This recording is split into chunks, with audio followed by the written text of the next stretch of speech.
Welcome to this deep dive. We're cracking open excerpts from a true classic today, Hmm. a text that dives deep into some really powerful and, well, sometimes pretty unsettling ideas. Things like beauty, morality, and, influence. How one person can really shape another's life. Ah, Yeah, these passages definitely get under your skin. They reveal some um, surprising things about desire. right. And the consequences, often quite dark consequences of, well, getting what you wish for. Exactly. So our mission here in this deep dive is basically to be your guides through these really fascinating bits of writing. We'll pull out the key moments. Yeah, the absolute must-know stuff. Introduce the characters driving the story, extract those philosophical nuggets. The goal really is for you listening to walk away with the core insights and maybe some surprising details you didn't And expect. get it quickly, clearly, without wading through everything yourself. Think of it as us highlighting the crucial pieces, helping you see not just what happened, but maybe why it matters. Okay, so let's unpack this. Where do we begin? The setting, right? It starts in this specific place, a quiet studio. Very peaceful. The source material sets a very particular mood, doesn't it? It calls it an almost oppressive stillness. Mm. And the only sound is that sort of distant noise. The dull roar of London. Yeah, like a low bourdon note of a distant organ, it says. It's calm, artistic, But you feel something's about to break that calm. definitely. And into this quiet space, we get the three central figures. First up, Basil Hallward, the artist. Right. And he's completely lost in his work, isn't he? Totally absorbed. Yeah. He sees the young man he's painting, Dorian, not just as a person, but as a motive in art. He says he sees everything in him. It's intense dedication. He's almost worshiping the potential, maybe, the inspiration he finds there. And then, bang, Lord Henry Wotton arrives. Harry. And he just shatters that quiet atmosphere. Instantly. The source gives us these little physical details like his pointed brown beard, his patent leather boot, small things that make him vivid. And his arrival brings this wave of, well, sharp, witty, but deeply cynical conversation. He's a total disruptor. And the subject is all this attention. The one Basil's painting, the one Harry's about to sort of descend upon, is Dorian Gray himself. Introduced with this incredible focus on his looks. Oh, yeah. Extraordinary personal beauty, the text says. Describes him as made of ivory and rose leaves. Just stunning imagery. And calls him a narcissus right off the bat, someone captivated by their own image. Which really sets the stage for everything, doesn't And it? it absolutely does. And Lord Henry's influence, it starts almost immediately. The second he opens his mouth, really. He just throws out these ideas that fly in the face of conventional wisdom. Like that one about beauty ending where intellect begins. Beauty, real beauty, ends where an intellectual expression begins. What does that even mean? It's provocative, isn't it? Yeah. I think he's saying that the sort of pure, unthinking beauty of youth is spoiled once a face shows lines of thought or experience. So he prefers the blank slate. Seems like it. That youthful appearance over, character etched by life in mind. And he doesn't stop there. He says it's actually better not to be different. Right. There's a fatality about all physical and intellectual distinction. That feels incredibly dark, like uniqueness is a curse. It does. He seems to think standing out, having anything exceptional, just makes you a target for life's hardships or unwanted attention that, ultimately messes things up for you. It's a very cynical, almost defensive view. And he's just as cynical about society, marriage. Oh, yeah. The text mentions him telling these absurd stories with the most serious faces about his own marriage, and his wife apparently just laughs when she catches him. And this one really gets me. He says conscience and cowardice are the same things. Chilling, isn't it? Yeah. He's basically saying that moral restraint, the thing stopping you from doing wrong, is just fear. Fear of getting caught, fear of what people think. Strips away any inherent value from morality itself. Completely. And that bleeds into how he views people. He admits choosing friends for their good looks. Yep. And he dismisses ordinary people, the proletariat he calls them, as hypocrites. Indignant about scandal but not living correctly themselves, sees them as, well, inferior, easily led. Wow. Okay, so this isn't just idle chat. It's a whole worldview he's pushing. A pretty corrosive one. Definitely. And building on that cynical base, he introduces his big ideas about life itself. The aim of life, he declares, is self-development. But a very specific kind of self-development, it sounds like. Exactly. It's not about becoming a better person in the moral sense. Yeah. It's tied to his idea that people are, quote, afraid of themselves nowadays. Afraid to explore their own desires, their full potential. Mm-hmm. Which brings us to that really famous, almost hypnotic phrase he uses, to cure the soul by means of the senses, and the senses by means of the soul. What's the takeaway there? Live through intense experience. Pretty much. He's suggesting that, overwhelming the soul with sensory input can somehow purify it, and the other way around, using introspection or emotion to deepen sensory experience. It's a loop. Sensation, reflection. But crucially, divorced from traditional morality. It's about experiencing everything, good or bad. And he ties this back to beauty again, calling it a form of genius. Needs no explanation. Right, it just is. Its existence is its own justification, which is why he hammers Dorian about his youth. Realize your youth while you have it, he says. Because it's the key to this whole sensory exploration thing, and it's fleeting. Exactly. That's the core of his appeal to Dorian. Youth and beauty are these incredibly valuable but temporary assets. You have to exploit them for experience before they disappear. He even mocks being well-informed. Calls it being like a bric-a-brac shop, all monsters and dust. Suggesting knowledge without lived experience is just useless clutter. Yeah. And Dorian, how does he react to all this? The passages make it clear. He's completely captivated, described as feeling bewildered, vibrating to curious pulses. Life suddenly seems fiery colored. He's immediately susceptible, vulnerable to it. Oh, yeah. And Lord Henry sees it happen.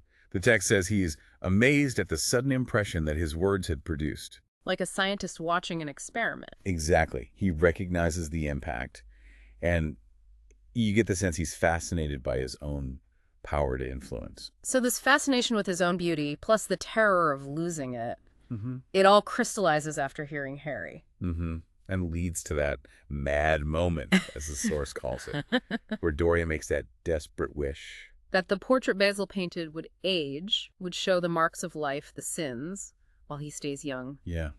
Forever beautiful. And it's not just a passing thought, is it? The text shows us the first horrifying sign that it's actually working. Right after he's incredibly cruel to Sibyl Vane, he rejects her, and then he looks at the portrait. And sees that change, a touch of cruelty in the mouth. Chilling. It really is. And his reaction inside is telling, too. He tries to deny it, rationalize it, even blame Sibyl. But there's regret there, too, right? He asks himself, why had such a soul been given to him? Yeah, the portrait forces him to see something ugly inside himself, even if he tries to look away. Before we get to that cruelty, though, we should probably talk about Sibyl herself, the relationship. Good point. The sources introduce her and her family. Her mother, a faded, tired woman, a former actress, kind of living through Sibyl, worried about money. And her brother, James, described as thick-set, very protective, planning to go to sea. Right. And Dorian is just utterly enchanted by Sibyl. But mainly by her acting, isn't it? Her performances. Yes, he sees her as Juliet, as other characters, calls her the loveliest thing I had ever seen. He's captivated by her ability to embody art. Which is so different from Lord Henry's view. He sees women as a decorative sex, actresses as just dyed hair and painted faces, artificial. While Sibyl, she sees Dorian with this pure, simple love, calls him Prince Charming. Like something out of a fairy tale. Exactly. She thinks he's like what love himself should be. The text makes it clear she's incredibly naive, sheltered, doesn't understand Dorian's world or Harry's influence at all. And that innocence leads directly to that horrible theater scene. Oh, yeah, where she performs terribly. It's painful to read about. Lord Henry and Basil are just bored, disappointed. But she explains why, doesn't she? Her real love for Dorian, she says, has killed her ability to act. Why I shall never act well again. Her art was her substitute for life, and now that she has real feelings, real life, she loses the art. It's tragic, really. And Dorian's reaction is just brutal. Absolutely brutal. Backstage, he lays into her, "You have disappointed me." Calls her nothing without her art. A third-rate actress. The text uses the phrase exquisite disdain, just dismissing her feelings completely. So cold. She's described as lying there like a trampled flower. Utter despair. And the awful consequence follows fast. Lord Henry sends Dorian the newspaper. Casually mentioning Sibyl's suicide by poison. And Harry's reaction is almost worse, in a way. It really is. He finds something to me quite beautiful about her death. Sees it as dramatic proof of the reality of things like romance, passion, and love. Concepts they just play with intellectually. He sees her death as a kind of validation for his theories. It's disturbing. Utterly. So that first change in the portrait, the cruelty after Sibyl, that really hits Dorian. Yeah, it makes the wish horrifyingly real. He sees his soul in the painting, looking back at him, judging him. And that's when he decides he has to hide it. locks it away in that old schoolroom upstairs, puts a screen in front of it. Tries to hide the evidence of his soul. Exactly. And then comes another huge influence. That infamous yellow book Lord Henry sends him. Ah, yes. The source is very clear about its impact. Very. Calls it a poison. Says Dorian was poisoned by a book. No. It has this deep corrupting effect. He gets obsessed, sees the hero as a prefiguring type of himself. Like a blueprint for his own life. Mm-hmm. And that book becomes his guide. His life shifts into this relentless pursuit of sensations, studying luxury. The source gives all those examples, right? The real psychology of perfumes, barbaric music. Jewels. He gets fixated on jewels, their histories, especially the dark ones. Talks about opal and iris-throated birds made of gems. Tapestries, embroideries, too. And he gets fascinated by these historical figures known for excess and cruelty. Yeah, Tiberius, Caligula, the Borgias. He reads about them, presumably in the Yellow Book, and sees their lives as models for his own sensation-seeking. And years go by like this. Rumors start swirling in London about his lifestyle. His mode of life, they call it. But his looks protect him, that unchanging, youthful beauty. People just can't believe anything truly bad about him. He looks too pure. Allows him to live this double life, the delicately scented chamber and the sordid room near the docks, extremes of experience. The source does mention occasional moments of pity for his soul's ruin. But they're fleeting and purely selfish, it says. Pity for himself, not for anyone he's harmed. Which brings us back, inevitably, to Basil Hallward. Years later, Basil runs into Dorian on a foggy London night. He'd actually been waiting for him. Basil's planning to leave for Paris for 6 months. And he confronts Dorian, right? Gently but firmly. Yeah, expresses real concern about the dreadful things people are saying. He pleads with Dorian, I want you to have a clean name and a fair record. Mentions the rumors about how Dorian seems to ruin everyone close to him. And then Basil makes that fatal request. Still obsessed with his art, really. Yeah. He says, I want the Dorian Gray I used to paint. He wants to see the portrait again. The innocent youth he captured. And Dorian, well, he decides to show him, maybe out of cruelty. Yeah. A twisted confession. Hard to say exactly why, but he takes Basil up to the locked room, tells him, you are the one man in the world who's entitled to know everything about me. And Basil sees it. The corrupted painting. His horror is absolute. The source describes it vividly as grotesque, monstrous. Basil cries out, Christ, what a thing I must have worshipped. It has the eyes of a devil. But then horror turns to pity. He tells Dorian to pray. Pray, Dorian, pray. He sees the state of Dorian's soul reflected there and begs him to seek redemption. But Dorian doesn't pray. He does something else entirely. In this impulsive, terrible moment, he grabs the knife, the one he'd used for something else earlier, ironically, and stabs Basil. Dug the knife into the great vein. The description is blunt. And then silence. The source notes the immediate, profound silence, and Dorian's strange initial calm. Chilling. And his first thought isn't remorse. It's logistics. How to get rid of the body. Make sure his servant, Victor, doesn't suspect anything. Which leads him to Alan Campbell. Right. A former friend, now estranged. A scientist, a chemist. Someone with the practical skills Dorian needs. And he blackmails him. Forces him to dispose of the body using chemicals. Tells him to destroy the thing that is upstairs. To destroy it so that not a vestige of it will be left. Campbell is horrified, turns ghastly pale. But Dorian forces him. Under some terrible threat, presumably. He complies. And the text gives us that grim detail. The horrible smell of nitric acid filling the room. The body is gone. And Basil Hallward. His disappearance just becomes another rumor whispered in London clubs. Another loose end tied up for Dorian. Until, fast forward again, James Vane returns. Sibyl's brother. Still determined to avenge her death after all those years at sea. He finds Dorian, years later, near those opium dens. Confronts him. You wrecked the life of Sibyl Vane. But Dorian uses his impossible youth as an alibi again. Points out he couldn't possibly be the man from 18 years ago. He hasn't aged a day. How could he be the one? And that old woman from the den accidentally backs him up. Yeah, weird twist. She confirms he is Prince Charming, from back then, but also confirms he hasn't aged. So James is confused, thwarted for the moment. But he knows. He knows it's the right man. The hunt is back on. But it ends abruptly, almost randomly, during a hunting party at Selby Royal, Dorian's country estate. James Vane is accidentally shot in the bushes, mistaken for an animal. Just like that. And Dorian's reaction when he finds out. Pure relief. A cry of joy broke from his lips. His eyes were full of tears, for he knew he was safe. Another threat removed by sheer chance. Another consequence dodged. So we come towards the end. There's that final, really telling conversation between Dorian and Lord Henry. Where Dorian claims he's trying to be good. Right. He mentions leaving a village girl, Hetty Merton, untouched. Trying to leave her as flower-like as I had found her. Testing the waters, maybe. But Lord Henry just shoots it down.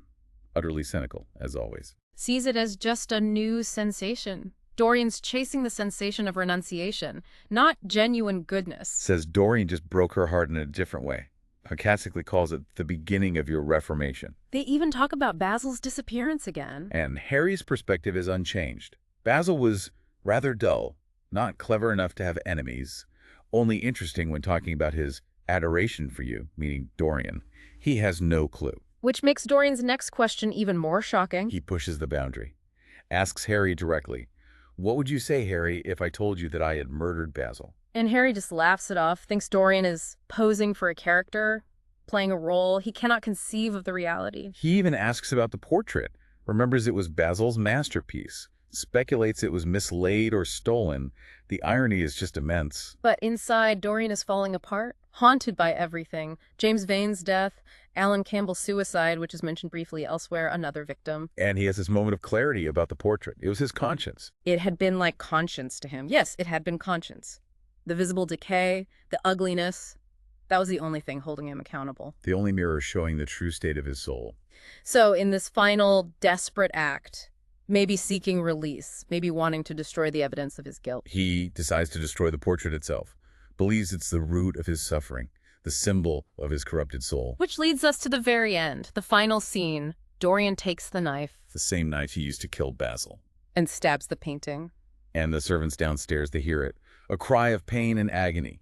Dorian's own cry, presumably, followed by the sound of a crash. They break into the locked room, and what they find is, well, the resolution. Stark and final. The portrait. It's perfect again. Back on the easel, as they had last seen it, in all the wonder of its exquisite youth and beauty. The spell is broken. The art is pure again. But on the floor, there's a dead man.